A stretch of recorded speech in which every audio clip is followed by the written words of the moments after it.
1984 James Hardie 1000 is a little special in that it marks the farewell appearance here at Mount Panorama of the Thunder and Lightning Group C cars. To take their place in 1984 in our national category, we have Group A, Rovers, Alphas, all different types of cars that we haven't seen here at Mount Panorama for many, many years. What then is Group A all about?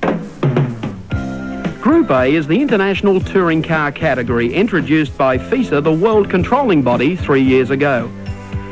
The Group A cars you see here at Mount Panorama today differ in many areas from the Australian Group C Tourers, which are highly modified and bear little resemblance to the showroom models that carry the same name. To qualify for Group A homologation, the car, if manufactured outside Australia, must be one of 5,000 identical units, produced within 12 months. Eligibility status is also given to cars fully imported into Australia as a variant for the Australian market of a model recognised by FISA. With the demise of the V8 in the Ford, we're in a situation where we have to use a six-cylinder, but probably with a turbocharger if we can build and sell 1,000 turbocharged six-cylinder Falcons. And I don't think that in itself is a problem, but it leaves us very short a time to be able to develop the car to be competitive first off, and we wouldn't want to run the car unless it was. So that is the reason we have the Mustang. Australian manufactured cars must also comply with Group A homologation, the only change being 1,000 units for mechanical specification and 5,000 for coachwork. The exterior appearance cannot be changed, apart from the ride height, but beneath the skin, the running gear can be modified slightly. Unlike the Group C engine of Terry Finnegan's, where you're allowed free crankshafts, free pistons, they're Cosworth forged pistons, and free rods, connecting rods, which are Carrillo and virtually unbreakable, we have to use the standard rod and the standard crankshaft, which we're allowed to heat treat and modify to try and strengthen the original component. So it's actually a truer test of the manufacturer's engine as it was originally designed. Group A really boils down to three key factors: weight, a combination of tyre and rim size, and engine capacity. A 2-litre engine car must scale in at 880 kilograms and is shod with 10-inch tyres, while a 6-litre car can weigh no less than 1,400 kilograms and tyre width cannot exceed 11 inches.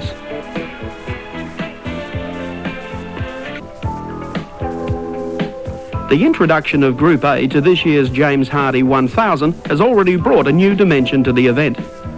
Manufacturers such as Austin Rover, Mitsubishi, Toyota, BMW and Alfa have stood up and been counted. The development that you see on a Group A car will wind up on your production car within a few years. It really just develops the breed. It's more sophisticated suspension than standard. You're not allowed to alter your pickup points, but you are allowed to develop the stress and strain area. So a Group A suspension such as this is a more modern, lighter, more sophisticated. And it's only the development, it's only a few years away from road going, but by proving it on the track under stress and strain, it's really 1,000 mile on the track are worth 100,000 mile around the road of test miles. So all the Group A is really designed, the rules are designed for the manufacturer so they can develop their stuff, and if they're brave enough to go motor racing and put it out the front to explore the breakages and the failures in the public eye, that's where it's all at. And that's why Mercedes, BMW, Jaguars, all these people have cut their teeth, and this is where the car, the prestigious development comes out, because they are brave enough to race exactly what they build. So it's farewell to the Group C touring cars here at Mount Panorama and a big welcome to the A team. We'll follow their progress in today's race very, very carefully indeed. In the meantime, we'll take a break and then return live to Mount Panorama at Bathurst. Well, today, as we've mentioned, marks the final appearance of the big banger Group C touring cars here at Bathurst. You know, over the years, these unique cars have provided some memorable moments, and for the drivers, there have been the highs and the lows that only this race at this place could provide.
the scene. Look at the crowd.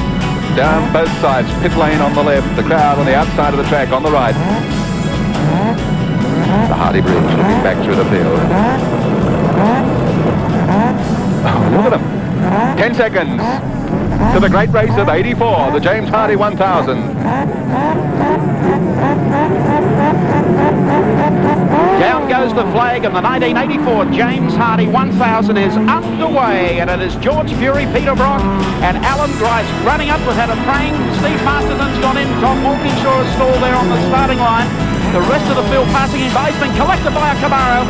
Peter Williamson has also gone into the side of his car, and we have the track blocked across the main straightaway. So we've had a very, very big accident here at the start of the race. It's going to be a restart, surely. I mean, the traffic will never get through here. They're going to have to flag them down across the top of the mountain and bring them back for a restart. Oh, my goodness, look at it. Well, Walkinshaw stalled on the grid. The big Camaro, 34, slammed into him, couldn't possibly avoid him. Unfortunately, that's the Bundy and car entry. We have the mechanics jumping across the wall now. There will be a restart to the James Hardy 1000. Tom Walkinshaw is all right. Peter Williamson slumped over his car. Well, Ivan, it seems like something every year goes wrong with the great race. What else can happen? Oh, nothing more. I'm going to go and have a quiet drink, I think. OK, Ivan, we'll leave you to do that, and that's the scene down here in pit lane. Back to Mike Raymond. Thank you very much, Colin Young and Ivan Stibbart.